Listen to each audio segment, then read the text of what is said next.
How does a kid who grew up in Colfax, Washington, end up on the cover of Writer's Digest? Travis Baldree is truly a modern storyteller. Starting with video games, he then turned his hobby of reading aloud to his family into the business of audiobooks. Then, challenged by a friend, he wrote a book, which blew up the cozy fantasy series world and the New York Times bestseller list. Legends and Lattes, followed by the prequel, Bookshops and Bone Dust, which then won the audiobook Oscar for Best Fantasy 2025 Audio Award. And the Audie goes to... Bookshops and Bone Dust, written by Travis Baldree. Oh yeah, of course Travis narrated it, plus hundreds of other titles. He has managed to keep writing, bringing Brigands and Breadknives into the world last month. Hi, I'm Travis Baldree, and I'm in the studio recording the audiobook for Brigands and Breadknives. Fishy gurgles and bubbling roars arose on all sides, and the carriage rocked How from did another all end. this happen? Our own Northwest Passages book reviewer, Ron Sylvester, is here to help us find out. Please welcome them both to the Northwest Passages stage.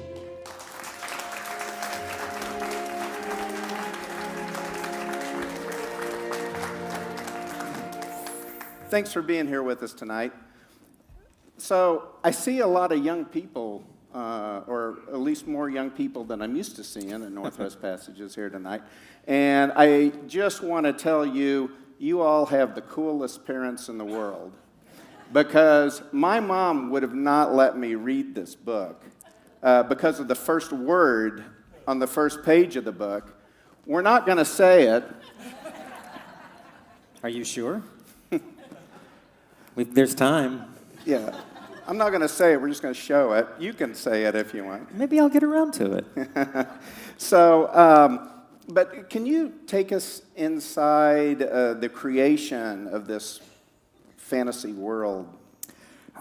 So I, in the deep, dark heart of COVID, when this book was initially written, Legends Lattes, that basically started the series, the last thing I wanted was the kind of stuff that I was reading on a daily basis, or that I previously would have particularly enjoyed, all this high-stakes action-adventure stuff, which is what I narrate all the time. But in the middle of COVID, what I really wanted to read and see was the equivalent of the Great British Bake Off. I just wanted something that was fine in the end, and I felt okay, and the biggest villain was basically Paul Hollywood. So I basically ended up combining things that I wanted with things that I worked with. I wanted something that felt affirming and good when I was done, the equivalent of chicken soup in book form, but I still love all these components of fantasy that I spend so much time in. What were some of the biggest challenges in writing this book? Putting words down on a page. I find writing very, very challenging. I think it's a lot of work, and I'm jealous of the writers that can just sit down and pour their hearts out, and it's a very transcendent experience for them. Because for me, it's basically making a brick every day. I sit down, and if I'm lucky, I have a brick. And the next day, I have a brick. And the next day, I have a brick. And at the very end, I get to look back and say, oh my God, there's actually a house here. And that's very rewarding. I like having written. But everything else is just putting my butt in a chair and not eating snacks and not finding something else to be distracted with. Is there a certain time of day that you prefer writing? Not during the day, not at all. Basically, for me, it's mostly about removing all of the other things I could be doing so that I can't be doing them. So, you know, that reminds me of Red Smith, a New York sports writer, said writing is easy. You just sit on a typewriter and open a vein and bleed. That's how it is for you. Yeah, maybe. I feel like that's a classier way of saying what I do, though.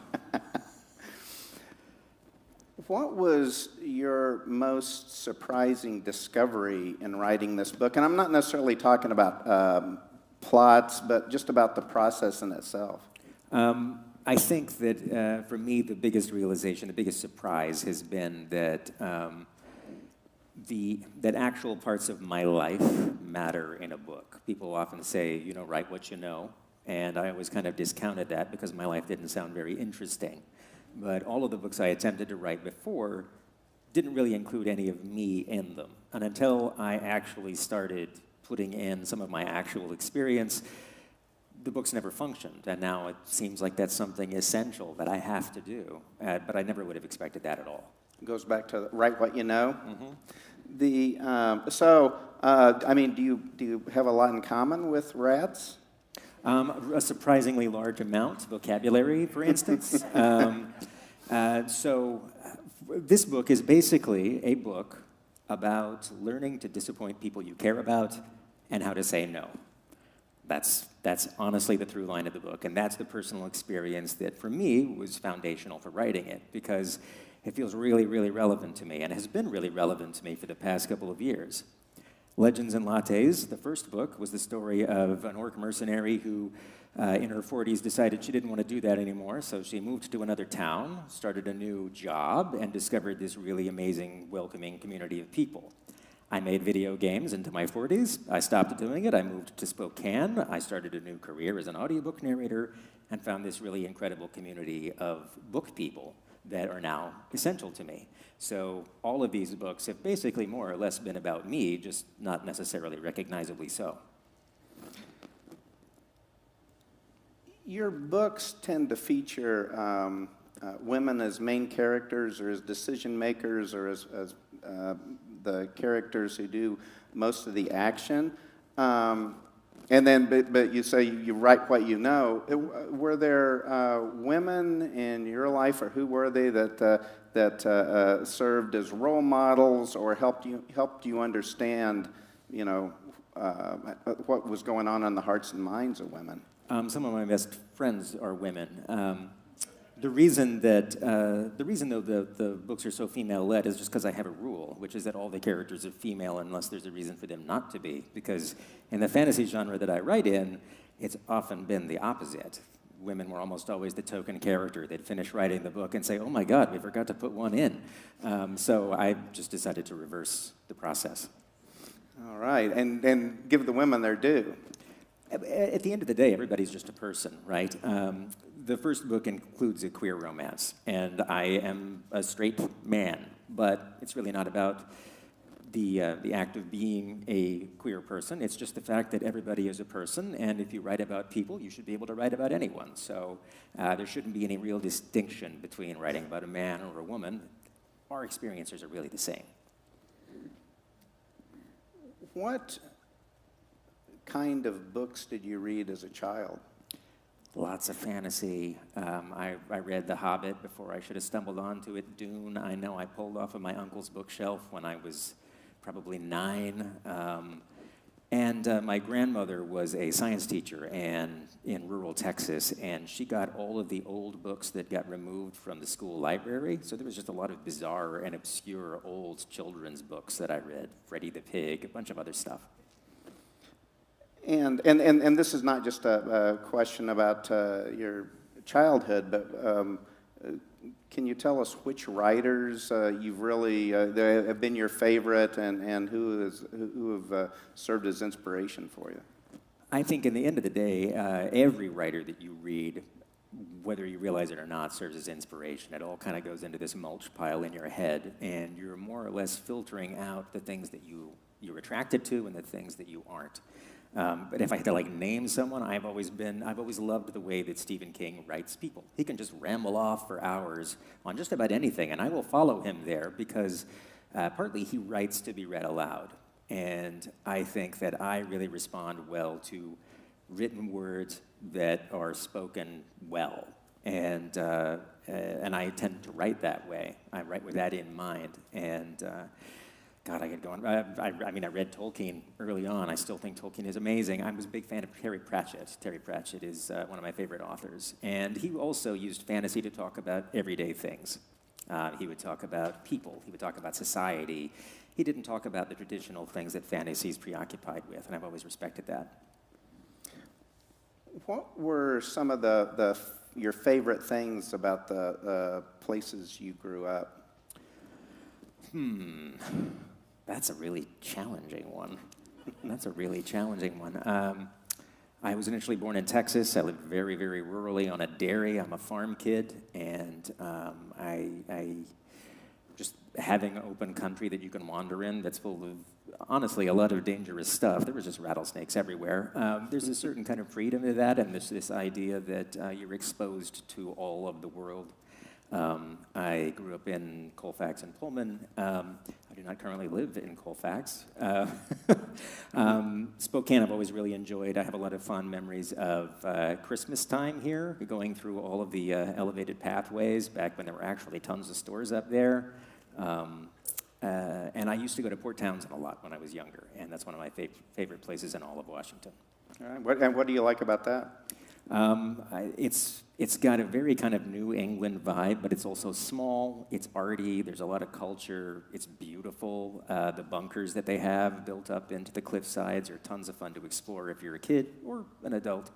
I love going back there.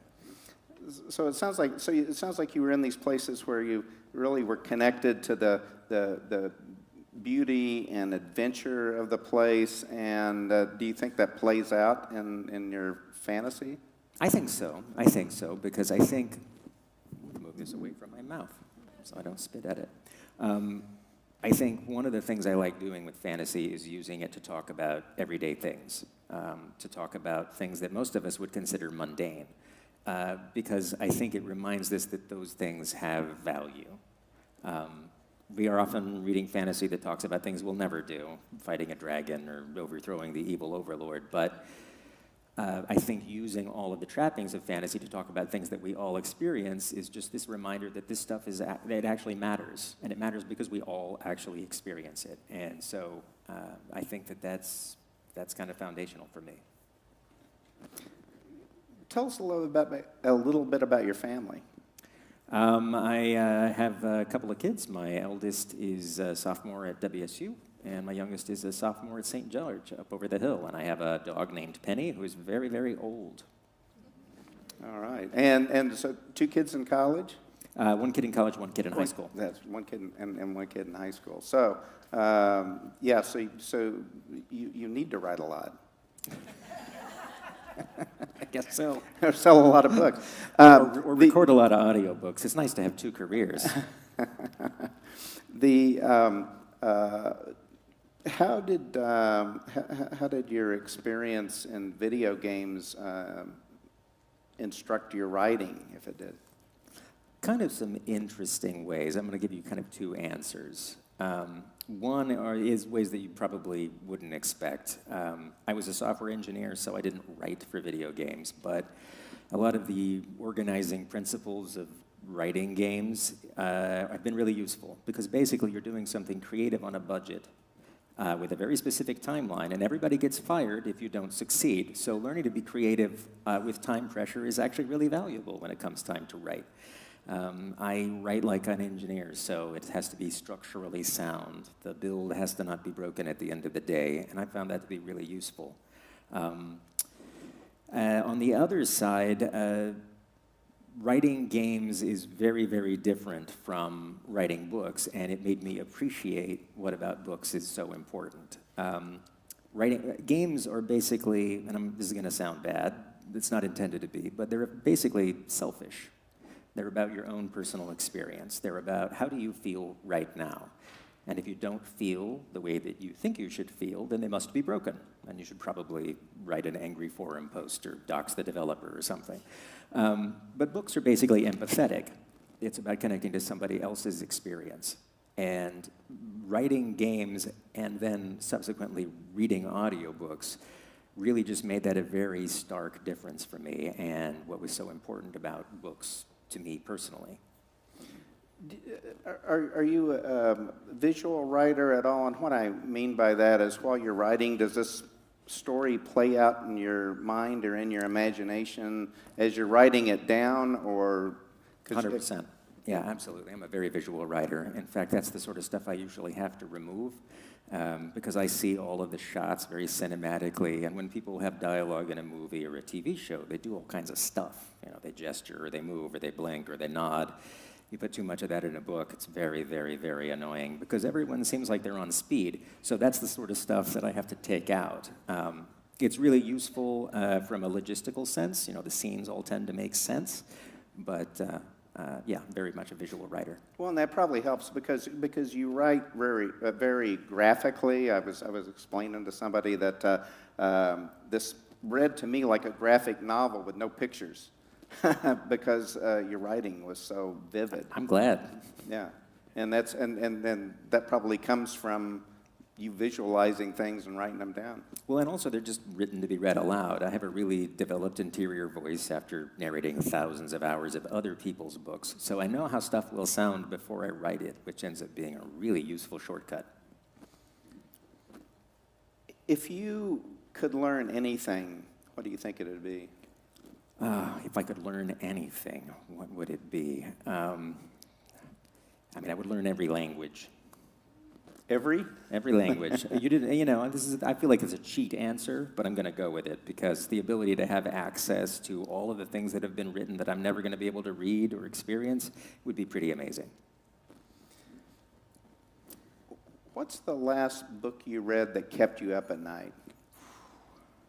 This is a tricky question because I am paid to read books, and it dominates my reading schedule. I very seldom get to read because I wanted to.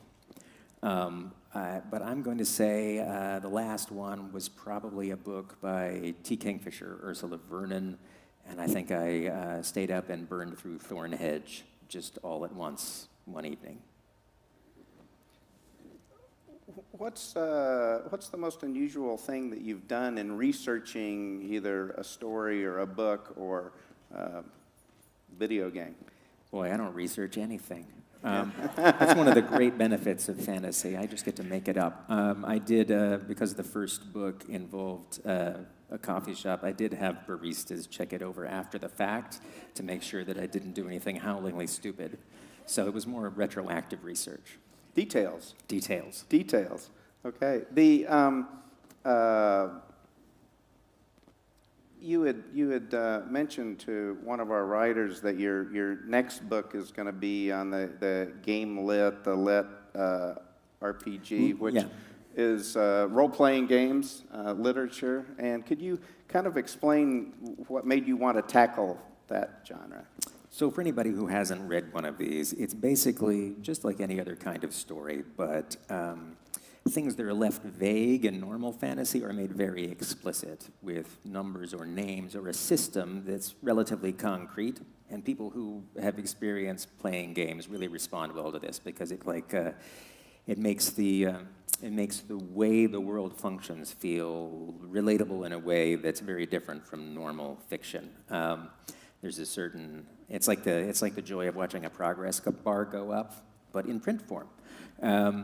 I have read hundreds of these aloud, hundreds, and as such I have developed opinions about what I would want in one, so I'm writing one the way that I would want to read it. Whether anyone else wants to read it that's an unanswered question as of yet. Well, I mean, you're a New York Times bestseller. You've written things that people want to read before. So. You just never know, and I have incredibly potent imposter syndrome, so. I think all writers do. It's probably critical, I don't know.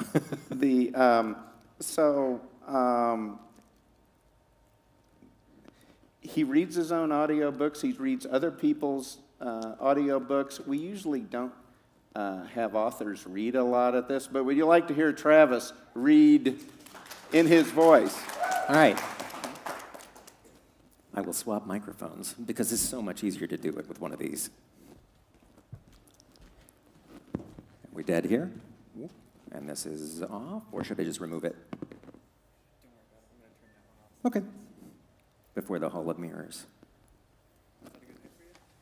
Oh yeah, I'll just pull it off. I'm a pacer. Hi.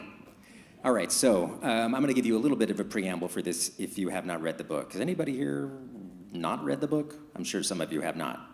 All right, most of you have not. This makes it really easy for me to say this. All right, so This book is about Fern, who is a bookseller. If you read the original book, Legends and Lattes and Bookshops and Bone Dust, she befriended Viv the Orc, who was the main character of the first book, when they were younger. And at the end of the second book, it was teased that she might pick up stakes and move her bookshop to set up next to her friend's coffee shop in the city of Thune. She's got a bit of ennui in her 40s, and she's not really sure what's wrong. Things that she thought were fixed have not stayed fixed. And this might just be the thing to fix what ails her. So she pulls up stakes, she sets up her shop next to her old friend, and it goes spectacularly. It's a huge success. I'm not really spoiling anything. This is all in the back jacket. But it actually, she hates it. It doesn't fix anything at all. That hole that she felt inside her is still there, and she's not really sure what to do about it. So in an effort to deal with this in a very adult way, she gets blackout drunk and tries to stumble across the street and confess this to her friend. It's a really difficult thing for her to do. And instead of actually doing that, she falls asleep in the back of a wagon and wakes up a day and a half outside of town in the company of a 1,000-year-old elven mercenary named Asterix One-Ear. She's very famous. Fern has read at least 3 books about her. Who is currently hauling a chaos goblin named Zill in for a bounty. Also in their company is a horse named Bucket, because Asterix is not a very imaginative namer, and a talking longsword called an Elder Blade by the name of Nigel, who's the most pompous longsword in the entire world. And then there is another character who is to be introduced, who is in this chapter that I'm going to read a chunk of now. Chapter 15. I can't believe I'm delighted to be camping, thought Fern, warming her paws before the tiny fire with her tail draped across her knees. And she was delighted, giddy almost. She barely mourned the soft, warm beds they might have slept in if they'd lingered in Bycross until tomorrow. A persistent chill crawled up under the hem of her cloak and teased the fur of her back, which only made the fire cozier somehow. Ice-chipped stars gleamed sharp in the sky, the red line of sunset long since erased in the west, where Bycross lay behind them. To the northeast, the city of Amberlin, their final destination. Asterix sat across the fire from her, watching a soot-blackened travel kettle as it boiled nettle tea. Bucket formed a solid slab of night behind her. Zill snored nearer to the flames than seemed safe, tucked up inside of her coat so that no skin was exposed, and she looked like a shabby quilt with a bedraggled orange cat sleeping on it. Fern recognized a talk looming in the air above the fire, a needful discussion that would gather on the horizon until it broke. The tea seemed proof of that. Asterix had, in Fern's opinion, a very unfair talent for rolling over and immediately falling asleep the moment the day's duties were done. Obviously, Fern's sample size of evenings was small, but the elf had never once bothered to sit up late and brew tea. The Oath Maiden clearly had something to say. A question, a demand, some set of conditions to lay before her. Fern didn't know, and the possibilities prickled her ears uncomfortably. The talk just kept growing until she could almost feel the weight of it on her fur. So she waited, and waited. The elf poured tea into 2 battered tin cups, offering one to Fern, who puffed on it as she cradled it in her paws. And then she waited some more as they both slurped noisily, and the fires snapped and spat and burned lower betwixt them, and the impending talk threatened. Oh my gods, thought Fern.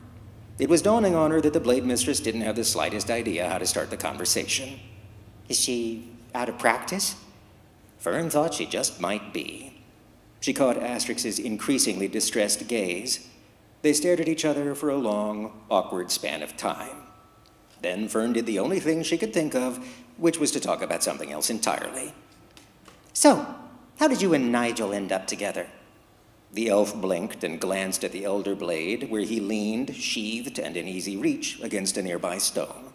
The distress vanished from her eyes, replaced with relief. Oh, to be honest, it wasn't very interesting. And then silence again. Gods and hells, thought Fern. She gulped the last of her tea in exasperation. The bitter taste was growing on her, definitely better than coffee. Thus fortified, she refused to abandon the conversational gambit. I find that very hard to believe. I'm pretty sure Nigel would disagree. What does he have to say about it? Asterix looked ready to deliver what Fern was positive would be a refutation, then glanced at the sword and reconsidered. With a quiet sigh, she reached over to bear an inch of his steel. Too late, Fern realized her mistake. Nigel didn't bother to wait to be asked. "Why, there's no tale more worthy of the telling," he declared. "Indeed, I can recall it as though 'twere only yesterday, though it's 700 years gone now. 727, to be precise, or perhaps 8. No matter." "What have I done?" whispered Fern, but the elder blade either didn't notice or willfully ignored her. Asterix made a deep study of the bottom of her tin cup. "It was the dark of winter in the Braddon Heath, as it was called in those days. Now, of course, it's known as the Midland Fields, but that wasn't the case until the fall of the Red Shepherd, as I'm sure we're all well aware." He chortled. "Ah me, the Red Shepherd. How times have changed, eh? Why, the blacksmith that forged me Sandrum Temple had a terribly amusing story about the Red Shepherd. Sandrum was simply stuffed to bursting with hilarious anecdotes. That is, until he grew ill with the blood fever in his latter days. You remember Sandrum, of course, my lady?" The Oath Maiden looked as though she were about to reply, but he didn't leave her a sliver of room to squeeze into. My, the conversations we used to have, Sandrum and I. At any rate, where were we? Ah, yes, the Midland Fields." "Sandrum," bellowed Zill. Fern and Asterix stared in surprise at the goblin, who lurched upright by the fire and laced her fingers between her toes, grinning avidly at the sword.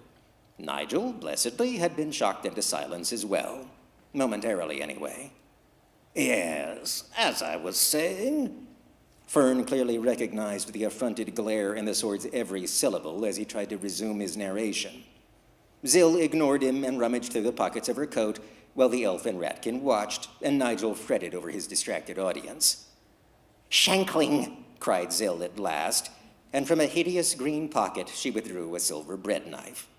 Brandishing it in the firelight, her sharp grin stretched wider as crimson eyes reflected the rising sparks. "Is Sandrum's bladeling," she declared, waggling the cutlery. "I beg your pardon," scoffed Nigel, "but Sandrum Temple forged only the finest—" "Gods, am I glad to be out of that pocket," gasped a new voice, wheezing like it had only just escaped suffocation. Then, sharp and annoyed, "Hang on, are we talking about Sandrum? Because you'll have to forgive me, that guy was a complete asshole." Nigel gabbled, apoplectic, and Fern realized with astonishment that the voice was coming from the knife. "Another elder blade?" Her mouth dropped open. "Kid, you're my new favorite person. Rat person. Whatever, you get it. You wouldn't believe how long it takes some folks to figure that out. Look at this white steel. Snowy as hells, right? I've got that, weight of significance. Runes all over the place. Soul of an ancient hero and all that. Anybody with a pair of eyes should be able to see that right from the jump." "You were forged by Sandrum Temple?" asked Asterix, whose skeptical gaze couldn't seem to settle between Zill or the knife in her fist. "Oh, yeah, I definitely was, wait a minute. One ear. Are you? Is that? Friggin' hells, you are!" The knife's voice bottomed out to a worshipful hush. "The Oath Maiden." That bit about the furry one being my favorite person was just like hyperbole, okay? I was only keeping the spot warm for you." "Wow," said Fern. "Look, kid, you can't see it, but I'm shrugging helplessly over here. No hard feelings, but my destiny is sitting across the fire from me, and I can't ignore that, you understand? Do you have any idea how big of a deal it would be for me to be wielded by the Blade Mistress? Still a big fan of you, though, okay?" Nigel recovered his faculties enough to bellow, "I beg your pardon, my lady, but this stick pin is not an elder blade. The greatest blacksmith of the latter age never stooped to forging tableware. Speak your name, impostor." "Well, if you want to get technical about it," the knife began. "Bradley," interrupted Zill, waving him around a little more. There was a sudden, terrible silence, which was spoiled when Fern snorted and clapped her paws over her mouth. "I go by Bradley these days," said the knife in icy tones. "But, as I was saying, my forge name is Bradalus Tertius." "Impossible," scoffed Nigel. "Bradalus was lost, and he was a great sword. He did not spread jam on toast." Was a great sword, continued the tiny blade mournfully. Sandrum and me had a falling out. He reforged you, said Nigel, and then laughed, a booming sound that actually made his blade rock gently from side to side. Fern thought she could hear amused tears in his voice. Into dinnerware? What on earth did you do to earn his ire? Did I mention he was an asshole? So, Bradley, began Fern. Bradley, is there a reason you're hanging around in Zill's pocket? This I am also interested to know, added Asterix, folding her arms and studying Zill narrowly, since I searched every fold of that coat. Do you want to tell it? The bread knife's attention shifted to the goblin, somehow. Zill lowered Bradley until he was at eye level, studying the length of his blade. She licked him. Hey, cried the knife. I have, how do you say, confiscated him. He is a murder weapon. Zill purred the R in murder like she was savoring the taste. That's not a good way to tell the story, Bradley protested. Look, I didn't murder anybody. I was barely involved, except for the stabbing part. I have so many questions now that my mind has gone absolutely blank, said Fern. Give him here, said Asterix, extending a hand. Her tone was even, but full of steel. The goblin narrowed her eyes in return, delivered another long and deliberate lick to the knife, who made a strangled noise, and then flipped and extended him haft first. Thank you, replied the Oath Maiden. She brought Bradley up to her face to examine more closely, studying his bolster and running a thumb gently along his spine. Oh my gods, he whispered reverently. It's happening. I can't believe it. Hold me forever. My lady, said Nigel reproachfully. Bradlis, was it? Asked the elf. Blade mistress, you can call me whatever you want. Bradley, insisted Zill. Except that. Asterix tipped the knife in the direction of the goblin across the fire. I imagine there are a lot of stories you could tell about our mutual friend with the pockets, aren't there? Stories that might make it worth keeping you around.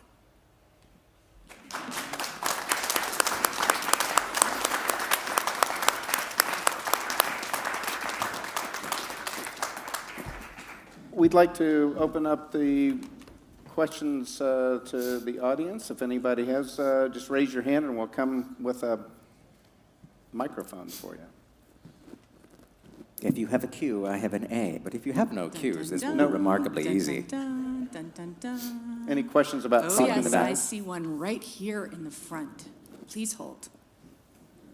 How old were you when you started writing books? Well, when I started writing one that I finished, or when I started trying to write them? Write books? What, trying to write books? I wrote a book when I was in the 4th grade. It was a little kid's book. It was called Jumping Joey. It's a picture book, and my grandmother published it, you know, one of those self-publish things, when I was, I think, 20, without my permission. It now sits on my Goodreads, and there is nothing I can do about it. So pretty early. And then I started trying to write novels when I was high school and failed spectacularly. And then I didn't actually figure out how to do it until I turned 45, 46, something, a while ago. Great question. Another one back here? Obviously, voiceover work has taught you a lot about writing. I wonder if the opposite is true, if like learning to write and having published has influenced your work as a voiceover actor. I'm sure it has, in some ways that are good and in some ways that are bad. I think that reading books aloud has done more for my writing than my writing has done for my narrating. The biggest side effect of writing is that your editing brain gets turned on and you can't turn it off. So when you read books that may have been indifferently edited, boy, do you notice. If you had to pick between the two, which would you pick? I mean, I know you like doing both. Which job? Yeah. If I had to pick between the two? Yes. And all the 3 jobs that narrating you've had, the is careers. easier. Yeah. Narrating is easier. You're just putting frosting on someone else's cake. And it is rewarding, but writing is harder, but more ultimately rewarding. because it's all yours, and you're forging connections, I think, in a way that you don't get to do with audio, or it's lesser. So I like being able to do both, because at least I get to do some easy work that pays money, and the hard stuff I can kind of intersperse. When you were writing your books, Legends Lattes, did you have a favorite place that you were going to in town? A favorite coffee place around? Or are you... I mean, if I had been able to go to a coffee place in town That's right. during COVID, it probably would have been Atticus. And I was actually sitting in Atticus when I hit publish on it for the first time on Amazon. And then I wandered over to Auntie's with a author's copy I printed from Kindle Desktop Publishing, and begged them to order in one copy into the store so I could take a picture of it on the shelves. Just one copy? Yeah, that was all I could imagine I would con them into doing. Yeah. They were very accommodating and probably chuckled a little bit. No, I love how you've been working at doing signings at all of the various book places around town, and especially around here. Jupiter's Eye is a new book place in town, and cafe, and you can actually get a beer and read a book there. I mean, Auntie's has Barrister right there, but you can't take it in. Mm-hmm. So you mentioned that you read to your kids when they were little. We read a lot to our kids too, and I wondered, what are some of your favorite children's books to read out loud? Children's books. The Princess and the Pony by Kate Beaton. We called it Farty Pony because that was everybody's favorite name for it. When they were really little, Jamberry was a huge favorite. All the Skippy John Jones books. There was a lot of Skippy John Jones in my house. Pete the Cat. And then, as they got older, we, of course, went into other stuff. We read The Never-Ending Story. We did Harry Potter ages and ages ago. The Phantom Toll Booth. Just on and on. Just kind of, everything kind of shifts, of course, as they grow up. But what is your schedule like? We talked about this a little bit before. How can you possibly divide your day between... Poorly. Poorly. Just incredibly poorly.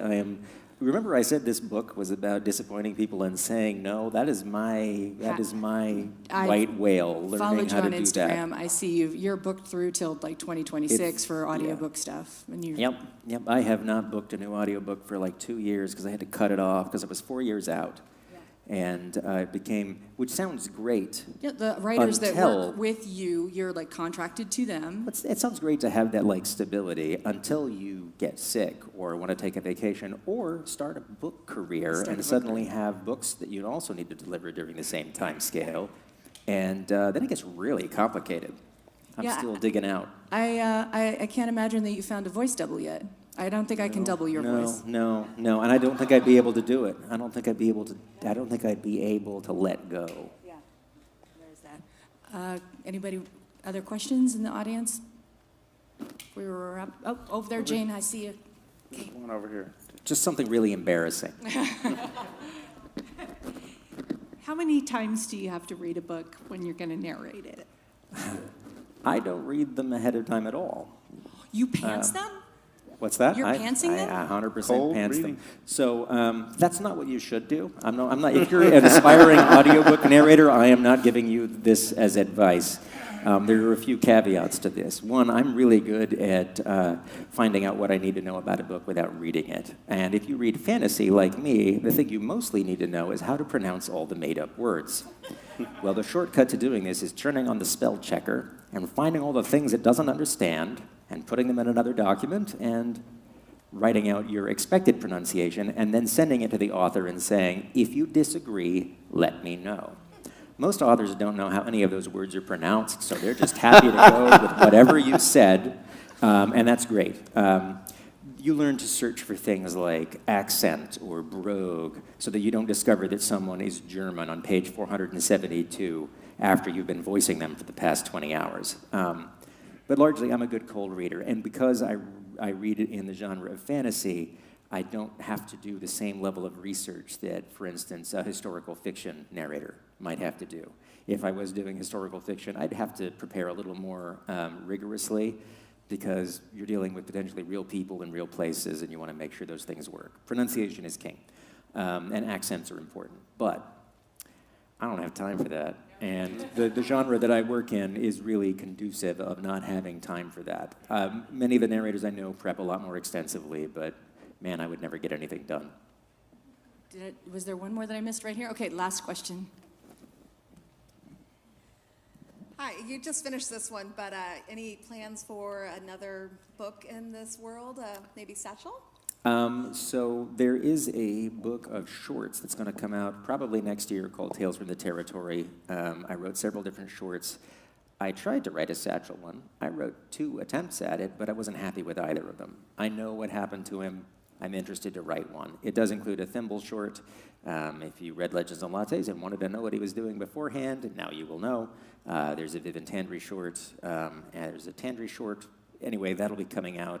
I will probably return and write another book when I know what I want to write about. But I took a little detour to do something else first.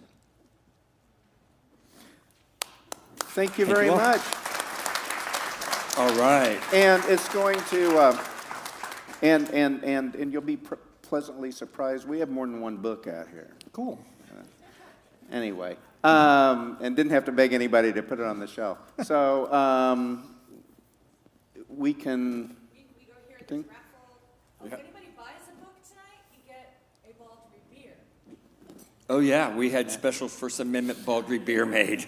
Like, it doesn't taste like me. And we have giveaways. Right, we do.